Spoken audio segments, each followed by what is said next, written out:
What's up, everybody? Give it like a minute. Give it time for some people to get in. Today, we're going to be talking about preventative maintenance with the body, of course. We understand preventative maintenance when it comes to, fixing our car, everything else besides the body. Updating the phone. When was the last time you updated your body?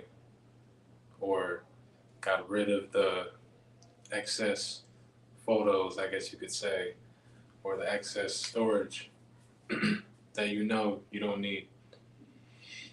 Now, that's a lot easier said than done, and it's a lot harder than doing it on your phone, just clicking buttons and deleting photos and deleting storage. With this, you have to actually work for it. You have to actually get uncomfortable with it. Things such as meditation, fasting, herbs, whatever it may be that you need, we're all different, so everyone needs something different. It's not just based on one shoe fits all type situation. It's not like that at all. So we're gonna start off. The first one will be fasting. Fasting because you want to give your digestive system a break. You don't need to eat from morning until night. That's not necessary. And it's not necessary and been proven time after time again. Now, I know everyone is different, like I said, but no one needs to eat that is running or functioning properly all day. It's really not necessary because your body's wasting energy breaking this food down. I know the food gives you energy, but at the same time, when you're overindulging, it's kind of, too much anything is not good. So fasting is very important just in the aspect of autophagy, where your body's breaking down and eating the dead cells, which basically is the cancer in the body. So that's very important for you, understanding that and knowing that that's what's happening while you're fasting. When you hit a certain amount of time of fasting, now you don't have to do a few day fast. You can do intermittent fast, where you're just doing maybe, say, 16 hours, whatever the case is, because there's still 8 hours for you to be eating. Some people still feel like that's not enough hours. I remember there was a time where I felt like that, but it's just because the way I grew up and the way we were eating and whatnot. I just thought there was 3 meals, which realistically, you don't really need 3 meals. So. But yeah, and also, there's multiple day fasts, which there's a plethora of benefits on that as well. The most I've done was on water was 3 days. So I'm probably going to push that to 5. Next up would be herbs, or let's say just drinking tea in the morning, some detox tea, whatever that may be for you. There's different herbs out there, so it's not like you can be doing the wrong thing. As long as you're making an effort and you're not drinking some tea that also has toxins in it, then that will be fine. I know a lot of people like to drink like matcha tea or what else? Nothing's really coming to mind. Or like lavender tea, things of that nature. Whatever floats your boat. As long as you're not drinking like a frappuccino, because that's just like you go to Starbucks if you want, but you're gonna pay for it in the long run. Next one would be juicing, such as like fruit juicing, green juice, things of that nature. I do that periodically. I more so eat my fruit rather than drink my fruit. But still, if that's something you're looking to do to help you detox and just break down the toxins just all around, all across the board in your body, green juice is great for that. Knowing what to eat and when. Knowing what to eat and when is very important. So you don't want to eat a bunch of carbs as soon as you wake up, which is kind of what we promote, eating a bunch of meat and carbs. So you want to eat something light and that also has fiber. So fruit will be great for that. And it gets right into the bloodstream as well. It's, very easy to break down, a lot easier than carbs. Because I don't know why it is that we feel we need to spend the heaviest detox period while you're awake. The heaviest detox period while you're asleep is 1 to 3, and when you're awake, I believe it's 7 to 11. So that's the exact time that we choose to eat breakfast, which is things that would clog your digestive system. That's like you clogging your toilet. You just like before you go to use the bathroom, you just take a whole bunch of toilet paper and put it in there, and then use the bathroom, and then expect it not to clog. So that's basically what we're doing to our digestive system every morning. So you can switch that up with fruit, and you can basically have that breakfast that you plan to have, that Western breakfast, if you do live in America, for lunch, because you want the carbs for energy. Carbs are energy. Obviously, you can get healthier in the carbs. You can eat things like quinoa or forbidden rice and stuff like that. And then for dinner, I would say less carbs. If anything, eat vegetables the uh, with the fish or chicken, whatever it may be. If you're gonna eat red meat, I would say eat that more so for lunch earlier in the day, so your body has more time to break it down. You kind of want to just move these things around. Some people also they eat they don't eat like rice and chicken. They'll eat rice with vegetables, and then they'll eat the chicken with like avocado. They break the two apart, so that may work for you as well. You know, everyone's different, like I said, so you never know what it may be. And then, oh yeah, that was the next one. What to eat with what, which is things like eating the carbs together and the proteins with the fats. They say because it helps. It's easier to break it down.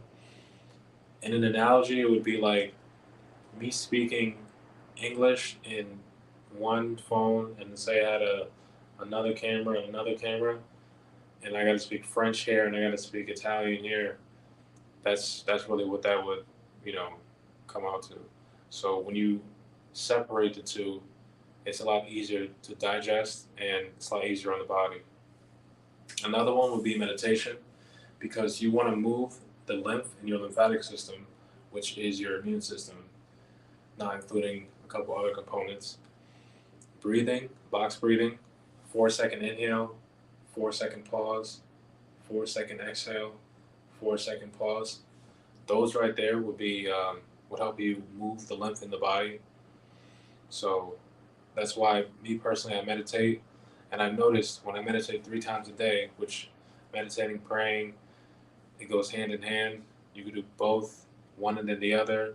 They say that praying is you talking to your higher self or higher power or God, and meditation is you listening. So I don't ever put anything down in whatever anyone believes in, but that right there sounds pretty powerful to me in the aspect of, well, just beyond what we're even talking about, like the preventative maintenance. But the whole meditation and breath work is very important when it comes to moving at all, because the breath is life. And if you want to move more efficiently, you need to understand how to breathe better. If you guys have any questions, you could just ask. We've got a few more. We got 3 more. Exercise, of course, because movement is medicine. When it comes to the lymphatic system, it's not going to move unless you move. You know, the toxins can't be pumped out unless you're moving around, doing some type of strenuous work, not just your daily routine of, I don't know. For instance, there's what are they called? Laborers or like construction workers. I don't know why I couldn't think of that. Construction workers, and some of them are in shape, some of them aren't, and many times that's due to their diet, which goes back to what I was saying before. They're getting the exercise, or maybe they're not, because a lot of people don't understand that exercise is just movement. And when you begin to understand and get into movement, how um, how much hand in hand it goes. Because now I don't look at exercises as exercises. I look at them as movements, just movements of the body. And then when you look at it like that, you can get a deeper understanding on what's really going on, so that you're less likely to get manipulated, less likely to hurt yourself, you know, and who knows, some people don't have insurance, some people can't afford to get hurt because of work, whatever, we have different lives. So it's like, if you can understand the way the body moves and works, and on top of that, you'll live longer. You'll live a lot more efficient and, fluent life. And for men, you'll be less likely to get erectile dysfunction. A lot of the men that I train, I always have them uh, do a various of specific exercises so that they can open up the midsection. And it's funny because they usually come back to me and say their wife said thank you.